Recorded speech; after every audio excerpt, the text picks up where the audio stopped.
Danas influenceri misle da su borci. Nemojte me zajebavati. To je rekao jedan borac na jednom nedavnom podcastu. Sve ću ti objasniti ubrzo. Velik pozdrav državo i dobrodošao u novi video. Danas, kao što sam i rekao na samom početku videa, pričamo o nedavnom događanju na jednom podcastu. Točnije podcast Inkubator, gdje je bio gost niko drugi nego Darko Stošić i o njegovoj izjavi. Na to sve imam još jedan dodatak, ali polako, doću i do toga. A ti ukoliko još uvijek nisi lajkao video i subaj se na kanal i naravno zapravo na Instagram, poslije na svim ostalim društvenim mrežama. Ja hoću odmah da se ogradim. Mene ova vrsta sporta ne interesuje, kao što možete vidjeti po meni, ne interesuje me skoro nijedna vrsta sporta, na moju žalost, ali nadam se da će se to promijeniti uskoro, kad nađem vremena da krenem malo mršaviti. A bilo bi dobro, majmune debeli, imaš 200 kila. Ajmo dalje. Kao što sam rekao, Darko Stošić je nedavno izjavio u podcast Inkubatoru ovo. To je taj mentalitet borca. Znači ima borac, imaš ovi influenceri, youtuberi, ovi oni. Sad hoće youtuberi, oni bi da budu borci, oni bi da budu bokseri. Ja bih sve zabranio im. Iskreno, ovdje se ne slažem iz razloga što svako ima pravo raditi ono što hoće. E sad, da li organizacija to dopušta? Ako ne dopušta, odlično. Ako dopušta, odlično. Ako ne dopušta neko drugi, kao što je recimo BFC, odnosno Baka, što je napravio svoje uspije, to nije kriv niko drugi, nego sama organizacija što je dopustila da se takvi eventi održavaju van njihovog monopola. I to je problem. A onaj ko je zaslužen za uspjeh svega tog je Baka Prase ili Lux ili bilo ko treći ko bude organizirao tako nešto i to je to. Ali idemo čuti dalje šta Stošić ima da kaže. Sad su svi oni pametni,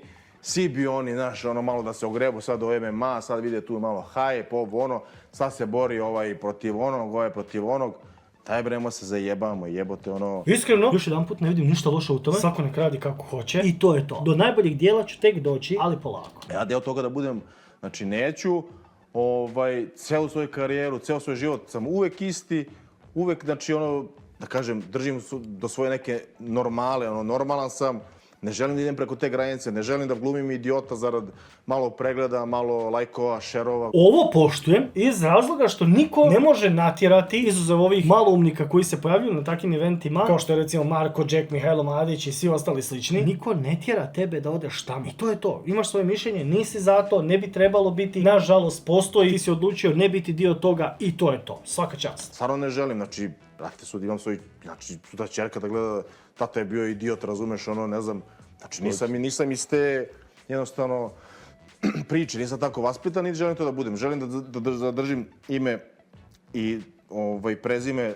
znači, ono, bio ratnik, bio borac, bio takmičar, bio šta god, znači, neku normalno, ono, bio dobar čovjek, znaš, da zadržim ta neka načela. Poštujem, stara garda, ulica u potpunosti. Suštinski ovdje nema šta da se doda, svaka čast Stošiću na ovome. Ta će mi Baka Prase 100-200 000. Ma jebali ti i 100-200 000, ne možeš da me kupiš. Nadam se da će ostati ovako i da se to neće promijeniti s vremenom. Ukoliko se bude promijenilo i neki od nas, vas budu zaboravili ovo, ja ću biti tu da vas posjetim i da citiram šta je Stošić ovdje rekao. A svi sad, znači, daš im malo ono, 10.000 više, oj evote, ono, trče, laju tamo, daj, molim te, Bako, daj mi telefon, daj mi, naš, ono, iPhone, ono, daj bre, drži do sebe, jebote. Upoznat je s materijom svih događanja i svega što se događa tu, tako da svaka čast. Neki stav, ono, budi čovjek, jebote, ne, ono, se prodeš, nije sve u parama na ovom svetu. Tu se slažem u potpunosti, to je nešto što sam rekao više puta, ali samo nema potrebe za lažnim moralisanjem. Ovdje iskreno osjećam da je Darko neko ko je realan i iskren u ovome svemu i svaka čast na tome. Ludi su ljudi, kažem ti,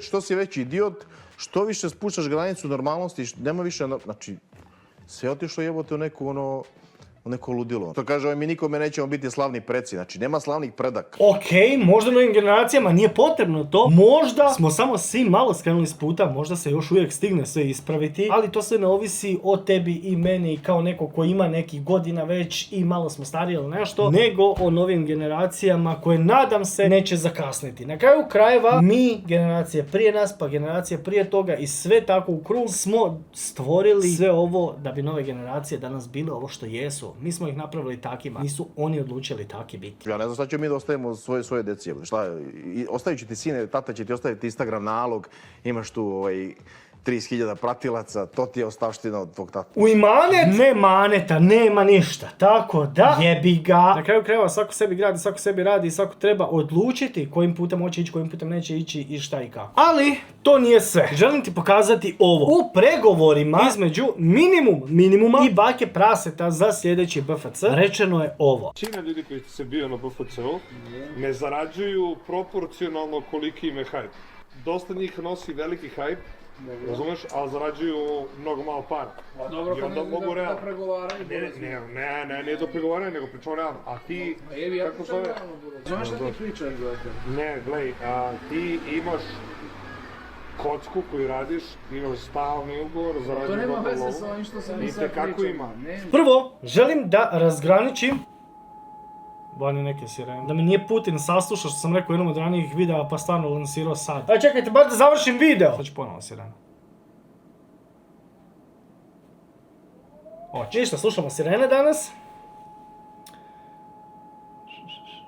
Ma znaš kako, mogu ja i s tim da radim. Slušajte ovako. Trebamo razgraničiti prvo profesionalne borce i ljude koji se bore iz nekog hobija, iz nekog hira, iz nekog trenutnog hajpa ili čega god. Prva stvar, niko nije kriv, pritom mislim nijedan influencer, nije kriv nijednom profesionalnom borcu što taj profesionalni borac dobija po meču 500, 1000 ili 2000 eura, dok s druge strane Mihajlo Madić za prvi meč ikada, koji je bio katastrofa i plakanje, dobije 5000 eura. Kao prvo, kako god da ja imam mišljenje o tome svemu, o Mihajlu, ovom onom, čemu god, volim biti realan. Mihajlu Madiću nije jedini izvor novaca taj box match. On je prije toga influencer, prije toga je live streamer, prije toga je kolekcionar satova, prije toga je budala interneta. I njegovi izvori financija nisu samo sa jedne česme. On nema samo jedan izvor novaca, nego ima više komada i samim time mu to podiže cijenu. Iz razloga što za sobom nosi brojke na prvom mjestu, a zatim i što trenutno zarađuje mjesečno 2000 eura i ima mogućnost da zaradi još 2000 eura, ali zašto bi sebe dovodio u opasnost da izgubi sve potencijalno i to je razlog zašto bi trebao dobiti više. Dok s druge strane neki obični borci imaju obične poslove ili nemaju posao nikako i njihov izvor je u većini slučajeva, pored sponzora i svega, ukoliko imaju sreće i ukoliko su dovoljno dobri, samo i isključivo ono što iznose iz ringa za sobom. Odnosno pare od same borbe. Ako je do sad bio, recimo, Joker plaćen 2000 eura po meču, nema razloga da dođe kod bake, jer on nema neki pretjeran hype kao recimo Marko Jack. Bez obzira kogo da voljeli, ne voljeli, Marka Jacka nema široj publici neko prepoznatljivo ime, neku težinu koju nosi za sobom, koju Marko nažalost nosi. Ja ovdje ne ponižavam Jokera ili podižem Marka Jacka iz razloga što je to paradoks, jer Marko Jack nije za podizanje, niti je Joker za ponižavanje, ali nažalost u današnjem normalnom svijetu je tako. Tako da težinu koju nosi tvoje ime, tvoj hype, tvoje šta god trenutno, rezultat jesu te veće pare. A te veće pare nisu došle same preko noći, nego to je nešto što si ti gradio. I to ti je to. Tako da, i jedni i drugi moraju shvatiti zašto i na koji način su i jedni i drugi plaće. To je sve. Šta ti misliš o ovome svemu? Da li je ovo sve samo jedna moja velika glupost? Ili možda imam pravo? Pritom, ne mislim ponižavati nikoga ili reći da je neko manje vrijedan ili ne, nego jednostavno neki ljudi zaslužuju više zbog brojki. A nažalost su brojke danas sve. Napiši ispod ovog videa svoje mišljenje o svemu ovo. To je bilo to što se tiče ovog videa. Hvala što si pogledao video do kraja, a mi se vidimo već u jednom od narednih videa.